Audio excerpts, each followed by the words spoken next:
स्वागत है आप सभी का एक नई कहानी में। ये कहानी है दो बैलों की जिनका नाम हीरा और मोती है। दोनों ही बैलों के बीच काफ़ी घनिष्ठ मित्रता होती है। दोनों ही बैल बहुत मेहनती और अपने मालिक के प्रति ईमानदारी और सद्भाव रखते हैं। पर उनके जीवन में कुछ ऐसी विपरीत परिस्थितियाँ आती हैं जिससे निकलने के लिए उन्हें बहुत संघर्ष करना पड़ता है। कहानी में हम देखेंगे कि कैसे वे दोनों इन परिस्थितियों से बाहर निकलते हैं। ये कहानी है दो बैलों की कथा, जिसे लिखा है मुंशी प्रेमचंद जी ने। जानवरों में गधा सबसे बुद्धिमान समझा जाता है। जब हम किसी आदमी को पहले दर्जे का बेवकूफ़ कहना चाहते हैं तो उसे गधा कहते हैं। गधा सचमुच में बेवकूफ़ है या उसके सीधेपन, उसकी निरापद सहिष्णुता ने उसे यह पदवी दे दी, इसका निश्चय नहीं किया गया है। गाय सींग मारती हैं। ब्याई हुई गाय तो अनायास ही सिंहनी का रूप धारण कर लेती है। कुत्ता भी बहुत गरीब जानवर है, लेकिन कभी कभी उसे भी क्रोध आ ही जाता है। किंतु गधे को कभी क्रोध करते नहीं देखा न सुना। जितना चाहो गरीब को मारो, चाहे जैसी खराब सड़ी हुई घास सामने डाल दो, उसके चेहरे पर कभी असंतोष की छाया भी नहीं दिखाई देगी। बैसाख में चाहे एक आध बार कुलेले कर लेता है, पर हमने तो उसे कभी खुश होते नहीं देखा। उसके चेहरे पर स्थायी विषाद स्थायी रूप से छाया रहता है। सुख, दुख, हानि, लाभ किसी भी दशा में उसे बदलते नहीं देखा। ऋषियों मुनियों के जितने गुण हैं वे सभी उसमें पराकाष्ठा में पहुंच गए हैं, पर आदमी उसे बेवकूफ़ कहता है। सद्गुणों का इतना अनादर, कदाचित सीधेपन संसार के लिए उपयुक्त नहीं है। देखिए ना, भारतवासियों की अफ्रीका में क्या दुर्दशा हो रही है। क्यों अमेरिका में उन्हें घुसने नहीं दिया जाता। बेचारे शराब नहीं पीते, 4 पैसे कुछ समय के लिए बचा के रखते हैं, जी तोड़ कर काम करते हैं, किसी से लड़ाई झगड़ा नहीं करते, 4 बातें सुनकर गम खा फिर भी बदनाम हैं। कहा जाता है वे जीवन के आदर्श को नीचा करते हैं। अगर वे ईंट का जवाब पत्थर से देना सीख जाते तो शायद सभ्य कहलाते। जापान की मिसाल सामने है। एक ही विजय ने उसे संसार की सभ्य जातियों में गण्य बना दिया। लेकिन गधे का एक छोटा भाई भी है जो उससे कम गधा है, और वो है बैल। जिस अर्थ में हम गधा का प्रयोग करते हैं उसी से मिलते जुलते अर्थ में बछिया के ताऊ का भी प्रयोग करते हैं। कुछ लोग बैल को शायद बेवकूफ़ी में सर्वश्रेष्ठ कहेंगे, मगर हमारा विचार ऐसा नहीं है। बैल कभी कभी मारता भी है। कभी कभी अड़ियल बैल भी देखने को मिलते हैं, और भी कई रीतियों से वह अपना असंतोष प्रकट करते हैं। झूरी के पास 2 बैल थे, हीरा और मोती। देखने में सुंदर, काम में चौकस, डील में ऊंचे, बहुत दिनों साथ साथ रहते रहते दोनों में भाईचारा हो गया था। दोनों आमने सामने या आसपास बैठे हुए एक दूसरे से मुंह भाषा में विचार विनिमय करते। अवश्य ही उनमें कोई गुप्त शक्ति थी जिससे जीवों में श्रेष्ठता का दावा करने वाला मनुष्य वंचित है। दोनों एक दूसरे को चाट कर सूंघ कर अपना प्रेम प्रकट करते। कभी कभी दोनों सींग भी मिला लिया करते थे। विग्रह के नाते से नहीं, केवल विनोद के भाव से, आत्मीयता के भाव से, जैसे दोनों में घनिष्ठता ही घोलगप्पा होने लगता। इसके बिना दोस्ती कुछ फुसफसी, कुछ हल्की सी रहती है। ज़्यादा विश्वास नहीं किया जा सकता। जिस वक्त ये दोनों बैल हल या गाड़ी में जोत दिए जाते हैं और गर्दन हिला हिला कर चलते हैं, उस समय हर एक की चेष्टा होती है कि ज़्यादा से ज़्यादा बोझ मेरी गर्दन पर हो। दिन भर के बाद दोपहर या संध्या को दोनों खुलते तो एक दूसरे को चाट चूट कर अपनी थकान मिटा लिया करते।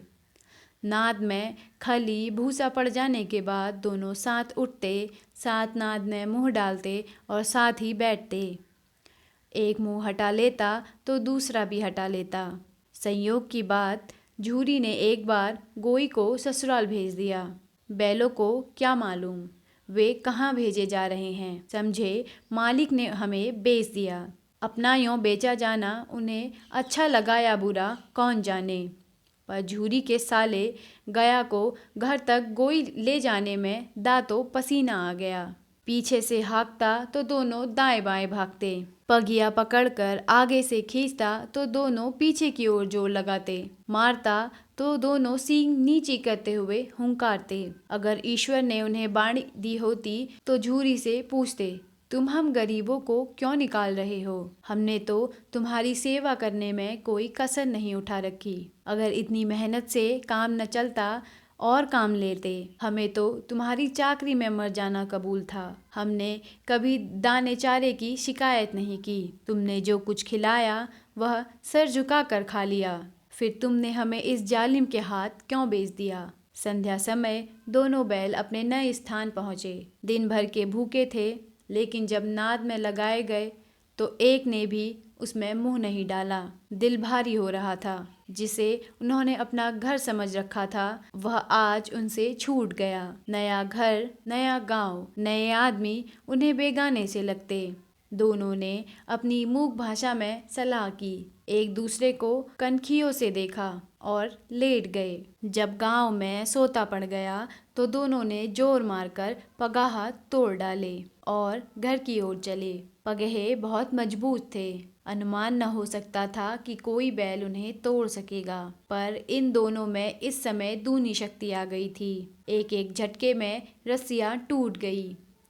झूरी प्रातःकाल सोकर उठा तो देखा कि दोनों बैल चरनी पर खड़े थे। दोनों की गर्दनों में आधा गराव लटक रखा था। घुटने तक पांव कीचड़ से भरे हैं और दोनों की आंखों में विद्रोहमय स्नेह झलक रहा था। झूरी बैलों को देखकर स्नेह से गदगद हो गया। दौड़कर उन्हें गले लगा लिया। प्रेमालिंगन और चुंबन का वह दृश्य बड़ा ही मनोहर था। गांव और गांव के लड़के जमा हो गए और तालियां बजा बजा कर उनका स्वागत करने लगे। गांव के इतिहास में यह घटना अद्भुत न होगी, पर महत्वपूर्ण थी। बाल सभा ने निश्चय किया, दोनों पशुवीरों का अभिनंदन पत्र देना चाहिए। कोई अपने घर से रोटियां लाया, कोई गुड़, कोई चोकर, कोई भूसी। एक बालक ने कहा, ऐसे बैल किसी के पास न होंगे। दूसरे ने समर्थन किया, इतनी दूर से दोनों अकेले चले आए। तीसरा बोला, बैल नहीं हैं, वे उस जन्म के आदमी हैं। इसका प्रतिवाद करने का किसी को साहस नहीं हुआ। जूहरी की स्त्री ने बैलों को द्वार पर देखा तो जल उठी। बोली, कैसे नमक हराम बैल हैं कि एक दिन वहाँ काम न किया गया। भाग खड़े हुए। जूहरी अपने बैलों पर यह आपेक्ष न सुन सका। नमक हराम क्यों है? चारा दाना न दिया होगा तो क्या करते? स्त्री ने रोब के साथ कहा, बस तुम ही तो बैलों को खिलाना जानते हो, और तो सभी पानी पिला पिला कर रखते हैं। झूरी ने चिढ़ाया, चारा मिलता तो क्यों भागते? स्त्री चिढ़ गई। भागे इसलिए कि वे लोग तुम जैसे बुद्धुओं की तरह बैल को सहलाते नहीं, खिलाते हैं तो रगड़ कर जोतते भी हैं। ये दोनों ठहरे कामचोर। भाग निकले। अब देखो कहाँ से खली और चोकर मिलता है। सूखे भूसे के सिवा कुछ न दूंगी। खाए चाहे मरे। वही हुआ। मजूर की बड़ी ताकीद की गई कि बैलों को खाली सूखा भूसा दिया जाए। बैलों ने नाद में मुंह डाला तो फीका फीका, न कोई चिकनाहट न कोई रस। क्या खाए? आशा भरी आंखों से द्वार की ओर ताकने लगे। झूरी ने मजूर से कहा, थोड़ी सी खली क्यों नहीं डाल देता बे? मालकिन मुझे मार ही डालेंगी। चुरा कर डाला? ना दादा, पीछे से तुम भी उन्हीं की सी कहोगे। दूसरे दिन झूरी का साला फिर आया और बैलों को ले चला। अब की उसने दोनों को गाड़ी में जोता। 2-4 बार मोती ने गाड़ी को खाई में गिराना चाहा, पर हीरा ने संभाल लिया। वह ज्यादा सहनशील था। संध्या समय घर पहुंचकर उसने दोनों को मोटी रस्सियों से बांधा और कल की शरारत का मजा चखाया। फिर वही सूखा भूसा डाल दिया। अपने दोनों बैलों को खली चूनी सब कुछ दी। दोनों बैलों का ऐसा अपमान कभी न हुआ था। झूरी ने इन्हें फूल की छड़ी से भी न छुआ था। उसकी टिक्कार पर दोनों उड़ने लगते। यहाँ मार पड़ी। आहत सम्मान की व्यथा तो थी ही। उस पर मिला सूखा भूसा। नाद की तरफ आंखें तक न उठाई। दूसरे दिन गया ने बैलों को हल में जोता, पर इन दोनों ने जैसे पांव न उठाने की कसम खा ली थी। वह मारते मारते थक गया, पर दोनों ने पांव न उठाए। एक बार जब उस निर्दयी ने हीरा की नाक पर खूब डंडे जमाए तो मोती को गुस्सा आ गया। तो मोती का गुस्सा काबू न रहा, हल लेकर भागा। हल, रस्सी, जुआ, जोत सब कुछ टूट टाट कर बराबर हो गया। गले में बड़ी बड़ी रस्सियां न होती तो दोनों पकड़ाई में न आते। हीरा ने मूक भाषा में कहा, भागना व्यर्थ है। मोती ने उत्तर दिया, तुम्हारी तो इससे जान ही ले ली थी, तुम्हारी तो इसने जान ही ले ली थी। अब की बड़ी मार पड़ेगी, पड़ने दो। बैल का जन्म लिया है तो मार से कहाँ तक बचेंगे। गया 2 आदमियों के साथ दौड़ा आ रहा था, दोनों के हाथों में लठिया है। मोती बोला, कहो तो दिखा दूं मजा, लाठी लेकर आ रहा है। हीरा ने समझाया, नहीं भाई, खड़े हो जाओ, हमारी जाति का यह धर्म नहीं है। मोती दिल में ऐंठ कर रह गया। गया आ पहुंचा और दोनों को पकड़ ले चला। कुशल हुई उसने इस वक्त मारपीट न की, नहीं तो मोती पलट पड़ता। आज दोनों के सामने फिर वही सूखा भूसा लाया गया। दोनों चुपचाप खड़े रहे।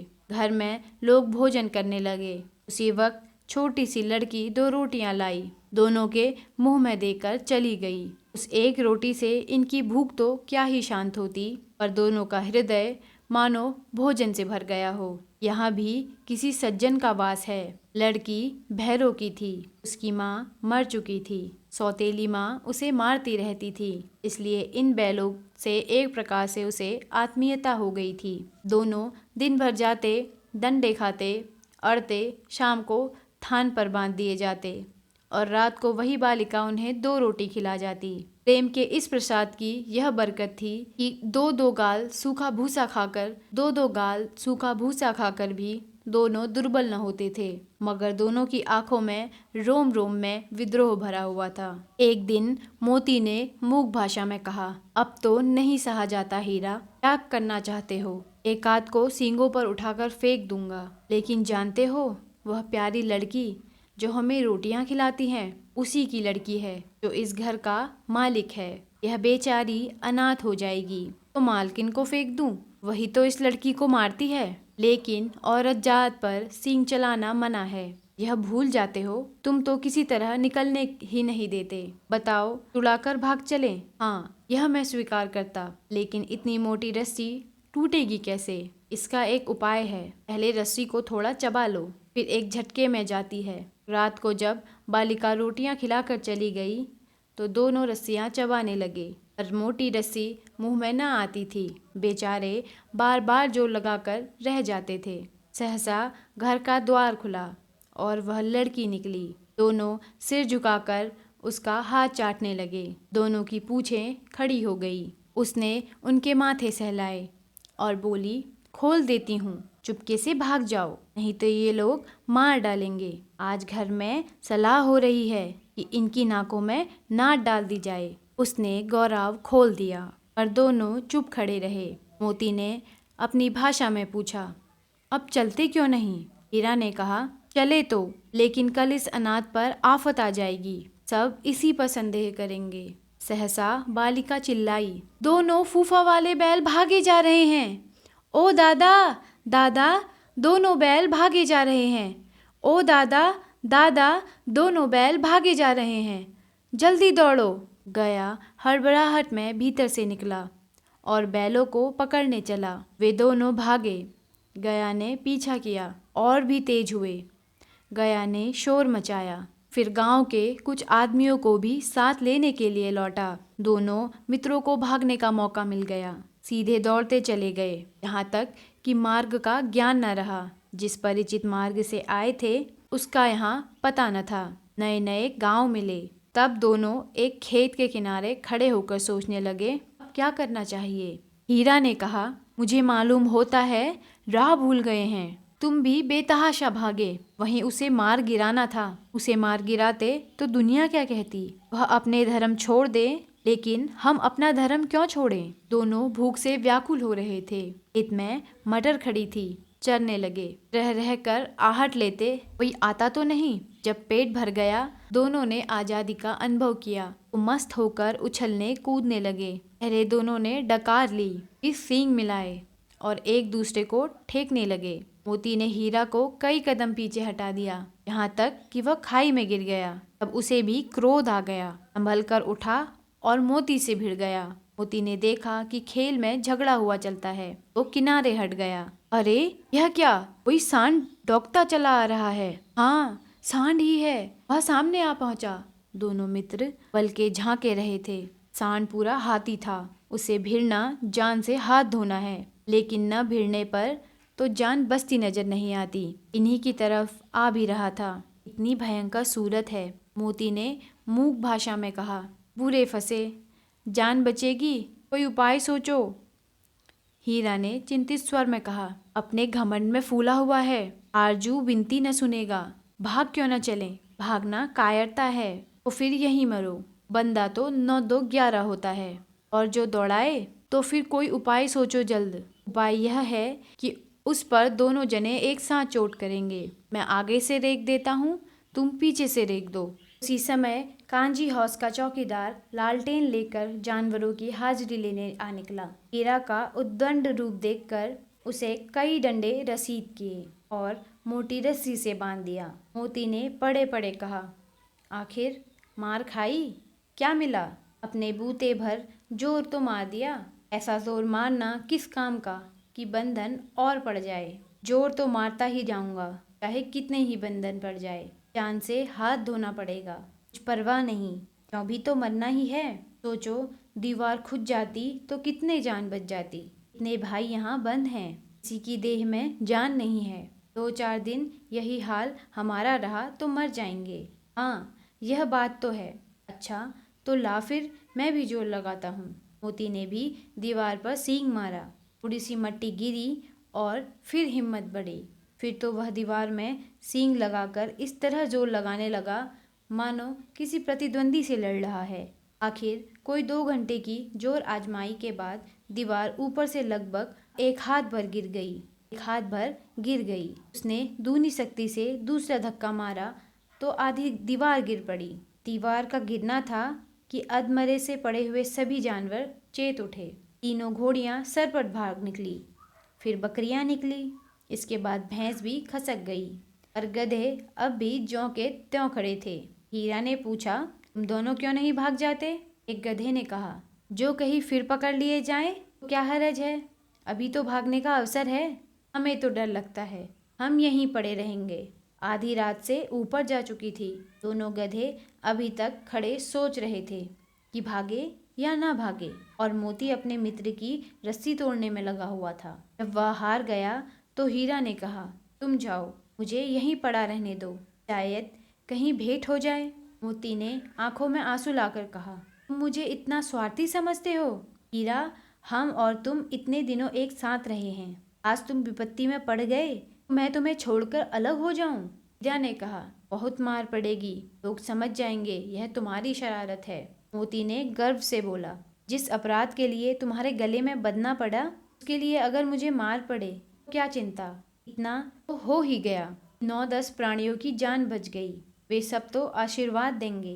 यह कहते हुए मोती ने दोनों गधों को सींग मार मार कर बाड़े से बाहर निकाल दिया। अब अपने बंधु के पास आकर सो रहा है। और होते ही मुंशी और चौकीदार तथा अन्य कर्मचारियों में कैसी खलबली मच गई, इसके लिखने की जरूरत नहीं। अब इतना ही काफी है कि मोती की खूब मरम्मत हुई, उसे भी मोटी रस्सियों से बांध दिया। 1 सप्ताह तक दोनों मित्र वहीं पड़े रहे। किसी ने चारे का एक तृण भी न डाला। हाँ, एक बार पानी दिखा दिया जाता था, यही उनका आधार था। दोनों इतने दुर्बल हो गए थे कि उठा तक नहीं जाता था। लठियाँ निकल आई थी। एक दिन बाड़े के सामने डुग्गी बजने लगी और दोपहर होते होते वहाँ 50 60 आदमी जमा हो गए। अब दोनों मित्र निकाले गए और लोग आकर उनकी सूरत देखने लगे और मन फीका करके चले जाते। ऐसे मृतक बैलों को कौन खरीदता? ऐसा एक दड़ियल आदमी, जिसकी आंखें लाल थी और मुद्रा अत्यंत कठोर, आया और दोनों मित्र के फूलों में उंगली गोद कर मुंशी जी से बात करने लगा। चेहरा देखकर अंतर्ज्ञान से दोनों मित्रों का दिल कांप उठा। वह क्यों है और क्यों टटोल रहा है, इस विषय में उन्हें कोई संदेह न हुआ। दोनों ने एक दूसरे को भीत नेत्रों से देखा और सिर झुका लिया। हीरा ने कहा, गया के घर से नाहक भागे, अब तो जान न बचेगी। मोती ने अश्रद्धा के भाव से उत्तर दिया, कहते हैं भगवान सबके ऊपर दया करते हैं, उन्हें हमारे ऊपर दया क्यों नहीं आती। भगवान के लिए हमारा जीना मरना दोनों बराबर हैं। चलो अच्छा ही है, उस दिन उसके पास तो रहेंगे। एक बार उस भगवान ने उस लड़की के रूप में हमें बचाया था, क्या अब न बचाएंगे। यह आदमी छुरी चलाएगा, देख लेना। क्या चिंता है, मांस खाल सींग हड्डी सब किसी के काम आ जाएगा। नीलाम हो जाने के बाद दोनों मित्र दड़ियल के साथ चले। दोनों की बोटी बोटी काँप रही थी। बेचारे पांव तक न उठा सके और भय के मारे गिरते पड़ते भागे जाते कि वह जरा भी चाल धीमी हो जाने पर डंडा जमा देता। राह में गाय बैलों का एक रेवड़ हरे भरे हार में चरता नजर आ रहा है। सभी जानवर प्रसन्न थे। ने चपल कोई उछलता था, कोई आनंद से पैठा पगारू करता था। इतना सुखी जीवन था, पर कितने स्वार्थी हैं सब। उनके दो भाई बधिक के हाथ एक कैसे दुखी हैं। ऐसा दोनों को ऐसा मालूम होता कि परिचित रहा है। हाँ, इसी रास्ते से गया उन्हें ले गया था। वही खेत, वही बाग, वही गांव मिलने लगे। प्रतिक्षण उनकी चाल तेज होने लगी। सारी थकान, सारी दुर्बलता गायब हो गई। यह लो, अपना हार आ गया। इसी कुएं पर हम पूर चलाने आया करते थे। यही कुआं है, मोती ने कहा। हमारा घर नज़दीक आ गया है। हीरा बोला, भगवान की दया है, मैं तो अब घर भागता हूँ। यह जाने देगा, इसे मैं मार गिराता हूँ। नहीं नहीं, दौड़कर थान पर चलो, वहाँ से आगे हम न जाएंगे।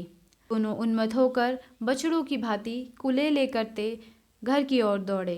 वह हमारा थान है। दोनों दौड़कर अपने थान पर आए और खड़े हो गए। दड़ियल भी पीछे पीछे दौड़ा चला आता था। धूरी द्वार पर बैठा धूप खा रहा था। बैलों को देखते ही दौड़ा, उन्हें बारी बारी गले लगाने लगा। मित्रों की आंखों से आनंद के आंसू बहने लगे। एक झूरी का हाथ चाट रहा था। दड़ियल ने जाकर बैलों की रस्सियां पकड़ ली। झूरी ने कहा, मेरे बैल हैं। हमारे बैल कैसे हैं? मैं मवेशी खाने से नीलाम लिए आता हूँ। मैं तो समझता हूँ किराए लिए जाते हो। चुपके से चले जाओ। मेरे बैल हैं, मैं बेचूंगा तो बिकेंगे। किसी को मेरे बैल नीलाम करने का हक नहीं है। जाकर थाने में रपट कर दूंगा। मेरे बैल हैं, इसका सबूत यह है, मेरे द्वार पर खड़े हैं। दड़ियल झल्लाकर बैलों को जबरदस्ती पकड़कर ले जाने लगा। उसी वक्त मोती ने सींग चलाया। दड़ियल पीछे हटा। मोती ने पीछा किया। दड़ियल भागा। मोती पीछे दौड़ा।